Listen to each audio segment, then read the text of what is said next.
Bismillahirrahmanirrahim. Assalamu alaikum, dear students. I'm your teacher Simin Amer, and today I'm here again with a new lecture. And hopefully, this will be the last lecture of first term. I hope everything is going well at home. Let's start the lecture. This is my lecture number 13 for grade 01, and today we have a history class. So we'll try to finish the chapter, which is chapter number 13. Why did East Pakistan seek and then form the independent state of Bangladesh? We learned in the previous lecture that there were so many inequalities or disparities between the east and west wings of Pakistan. Both the wings were thousands of miles apart from each other. The people in East Pakistan did not feel like they were equal partners in the new nation, particularly as they also had a different culture from West Pakistan. Much of their art, music, and dance and their cultural heroes were different from those found in West Pakistan. And even the language movement, which was like started by the students in the East Pakistan in 1952, when the students called a state language day on 21st February. The government banned protest on that day, but a march was still held, and it results in several deaths, which was like there is even a monument in Dhaka Medical College in the memory of the victims or the shohada of or the martyrs of that language movement. They were protesting against the official language, which was chosen as Urdu, because Urdu was spoken by only 6% of the whole of Pakistan, and Bengali was spoken by 56% of its people. So that's why the East Pakistan was against the decision of the official language. Then was the economic disparity, like the newly founded Pakistan was poor country, but the East Pakistan was very much of the poorer of the two wings. The Bengalis believed that West Pakistan's economic growth had taken place as a result of transferring resources from East to West Pakistan. And then there were differences, some of the differences was also seen in the health and education sector. In 1948, there were only 200 doctors and 3,000 hospital beds in the whole of East Pakistan. Between 1947 to 58, the number in primary schools in West Pakistan rose by 163%, but in East Pakistan, the increase was just 38%. There were some political disparities and inequalities, like East Bengalis also complained that although they were a majority in the Constituent Assembly, Governor General and Prime Ministers were nearly always from West Pakistan. This was also true to the appointments of the senior posts or senior positions in the armed forces were only less than 20% of the officers were from East Pakistan, the rest were from West Pakistan. And then there was a deadly cyclone that hit the East Pakistan in 1970, and it was they were complained they were against the decision of the government. Like they were actually saying that the government did not take any immediate action for them. And India was one of the first nations to offer help, and East Pakistanis were angered to hear that the government had refused to allow India to fly in aid. So after the election of 1970, there were some problematic results. The election resulted in a stunning victory for the Awami League, and 162 of the 300 seats in the elections were allocated to East Pakistan. In the total 300 seats, there were 162 seats allocated to East Pakistan, and the Awami League won 160 out of 162. That was a massive success. And then we learned about the manifesto of the Awami League or the Mujibur Rahman, and that was their 6 points. They won their election because of their 6 points, and um, the points were mainly like the Awami League wanted to give power to both the wings of Pakistan, like they wanted to minimize the power of the central government. Even they asked for the separate troops for each province. They asked for separate currencies for for two wings. So that was all about the previous lecture. Let's move on to the new topic, which is on page number 137, and that is the crisis deepens. Yahya Khan hoped that he could reach a compromise with Mujibur Rahman. He never wanted to give the whole power to the party that belongs from the East Pakistan. In January 1971, he had referred to him as the next president of Pakistan. He hoped he would persuade to make him believe Mujib not to form the next government and that he should not use the new assembly to create a new constitution limiting the power as he announced in his 6 points. So he never wanted to give him power to create a new constitution limiting the power of the central government. But the many years of frustration in East Pakistan drove the East Bengalis to demand that Mujibur Rahman head farm.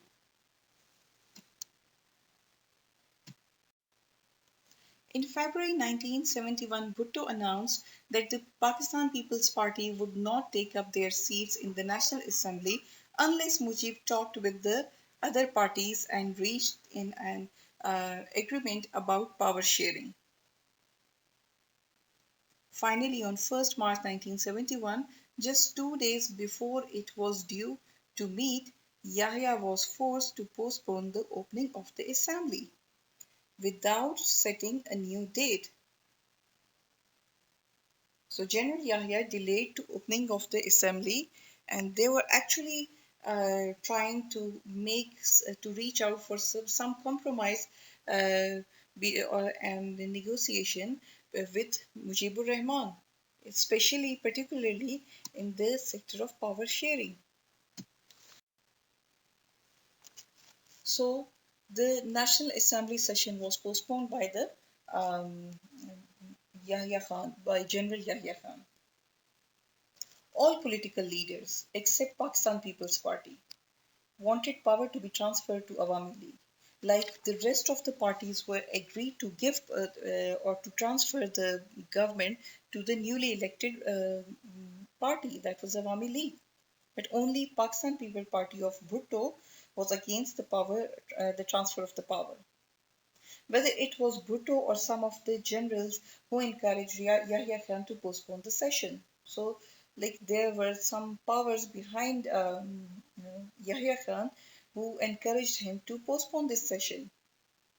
And Yahya gave three reasons for this postponement.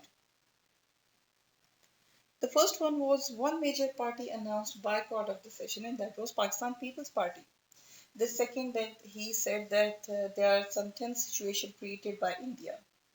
And the third, he gave like more time is needed by political leaders to bring a consensus or the general agreement on the constitution making. The people of East Pakistan considered that they had been betrayed by Yahya and immediately began a campaign in mass civil disobedience, strikes, demonstrations, and refusing central government, sorry, and refusing to pay taxes. This is actually the mass civil disobedience that people are refusing to pay their taxes, to pay their bills, or to obey the government. When it became clear that the power of the central government had broken down in East Pakistan, Yahya recalled the provincial governor and appointed General Tika Khan as chief martial law administrator.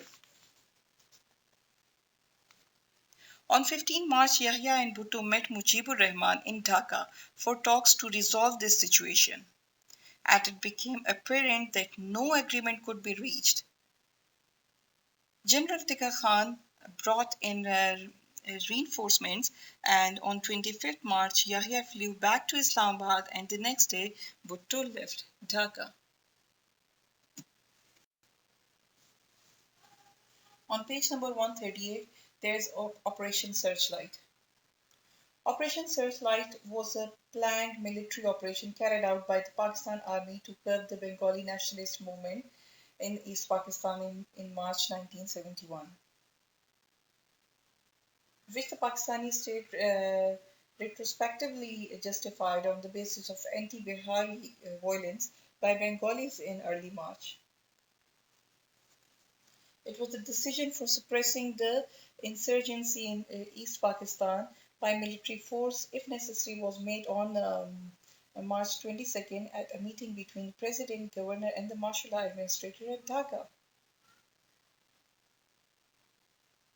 On 23rd March, Pakistan Day, Dhaka gave a grim look instead of Pakistani flags, black flags fluttered.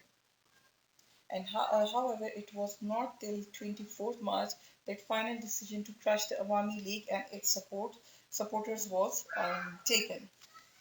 So President Yahya Khan launched this Operation Searchlight, his campaign to crush Bengali nationalism.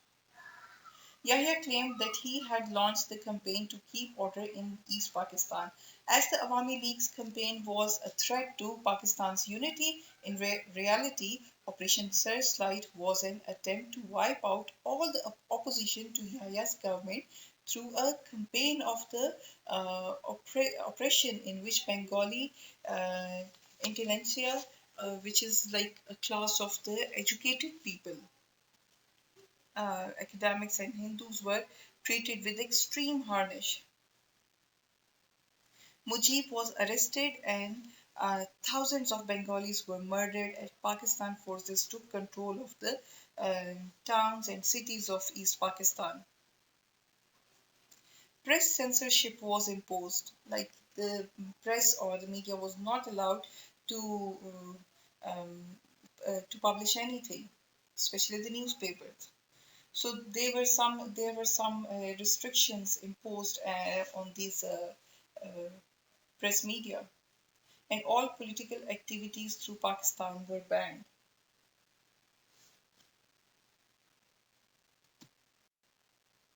As a result of press censorship and ban on media, in retaliation or as a revenge, on 26 March, the Bengalis announced in a secret radio broadcast from Dhaka the formation of the Sovereign People's Republic of Bangladesh. So that was broadcasted and announced throughout the country. Yahya's measures were supported by all the political parties but in West Pakistan. And Bhutto claimed that Pakistan has been saved. But rather than being saved, the reality was millions of Bengali refugees were fleeing across the border to India, and civil war was now unavoidable. The Mukti Bahini, also known as the Bangladesh Forces, was the guerrilla resistance movement consisting of Bangladeshi military, paramilitary, and civilians during the War of Liberation that transformed East Pakistan into Bangladesh in 1971. This Mukti Bahini word is a Bengali word and it means freedom fighters. So they were well armed and financed and well trained force by Indian Army.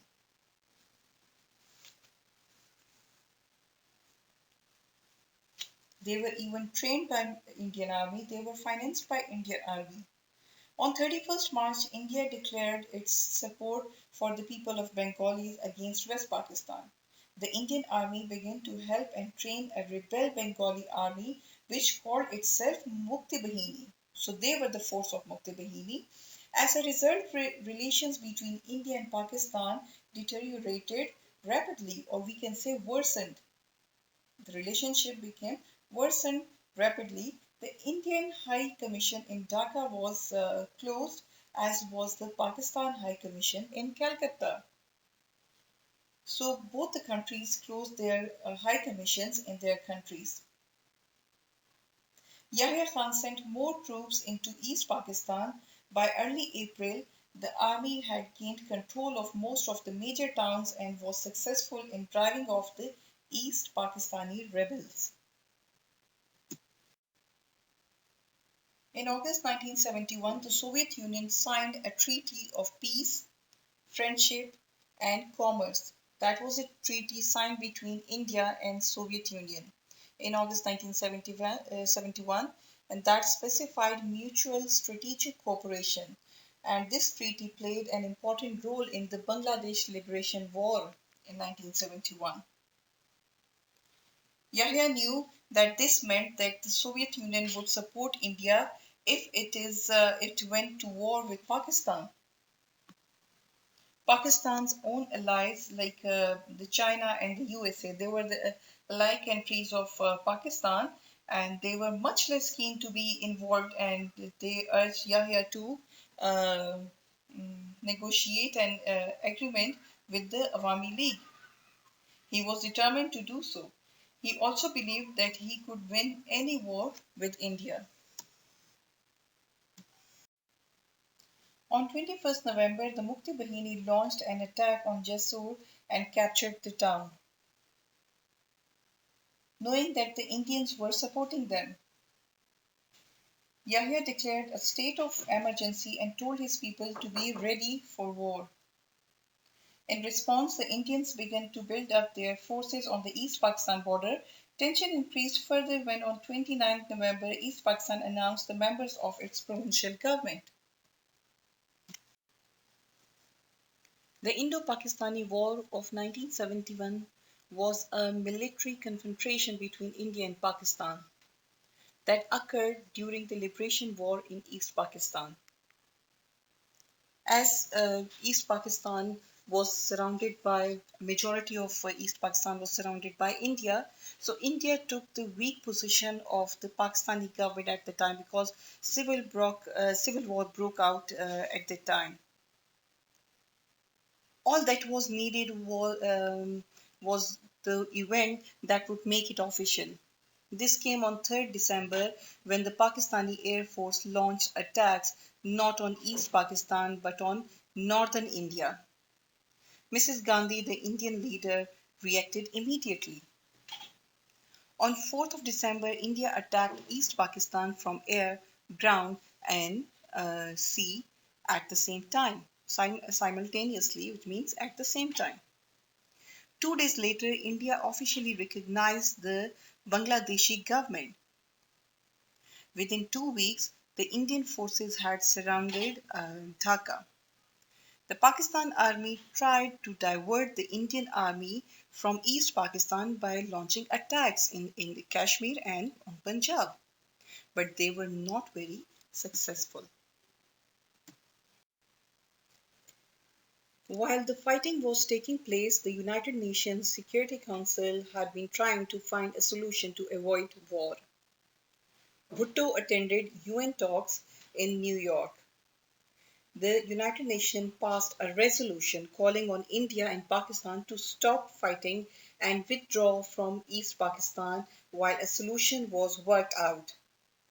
It soon became clear, however, that while the USSR or the Soviet Union was prepared to back India by fighting, like if India and Pakistan went to war, the Soviet will backing up the India. The US or the United Nation, the United States and other Western allies of Pakistan were not prepared to do the same for Pakistan.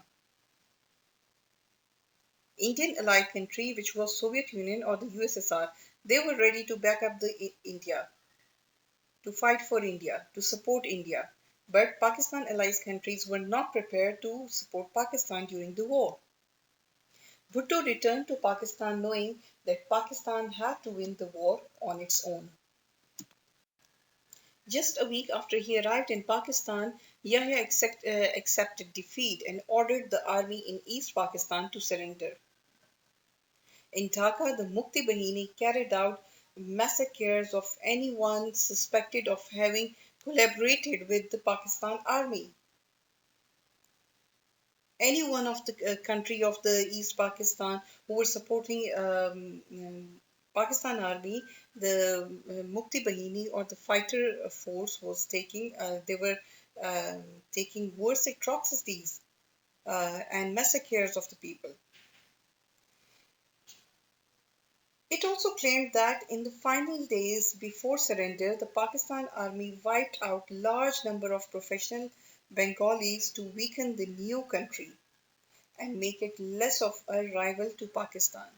Like most of the professional Bengalis were killed, and they were just to make the new country less effective and weaken. So they will be a less effective opponent of Pakistan.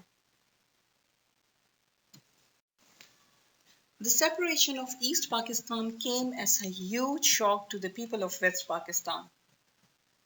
They had been led to believe that the Awami League was a poorly organized group of rebels, and they were also told that if India intervened or if India taken action on the side of East Pakistan, it too would be defeated easily. Instead, the Pakistan army, despite being well supplied and with a force of over 90,000 soldiers, had surrendered. Why was this? There were two reasons. The main reason for the army's failure was that the people of East Pakistan were determined to resist West Pakistan. The West Pakistan force knew that they were trying to force East Pakistan to stay a part of Pakistan when it did not want to.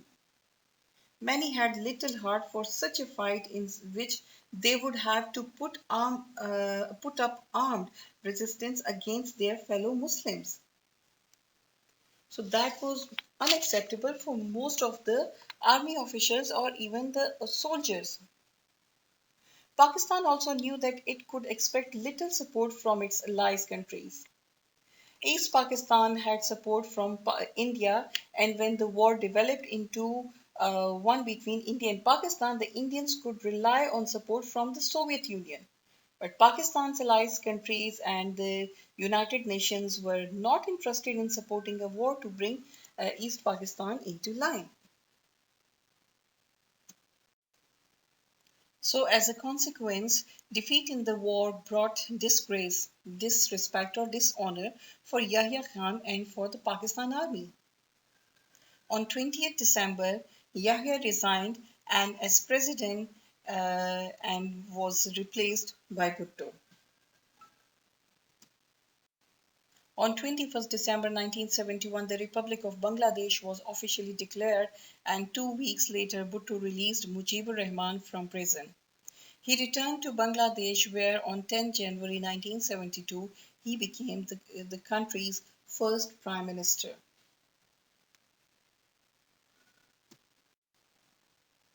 So, as we are done with the chapter and as we are done with the first term syllabus, here is your assignment first, and then in the next week, I'll take your tests as we have two classes. So, I'll take your history test and geography test before vacations. So, here is your assignment. Two questions. Why was there a civil war in East Pakistan in 1971? So, it's a why question. You have to give at least three reasons in three different paras that why a civil war broke out in East Pakistan. What were the disparities with them? And do you agree that Pakistan lost the 1971 civil war because of Indian intervention? So this it's up to you. You have to create your answer for at least 2 pages. And in Indian involvement, intervention means involvement. So you have to give your view. Either that was the only reason that Pakistan got defeat in the war, that Indian intervened in the war, or there were a few many reasons. So create your answer and do it on your notebook. Make a margin line. Must write today's day and date, and please maintain your index. Thank you so much, dear students, for watching this video.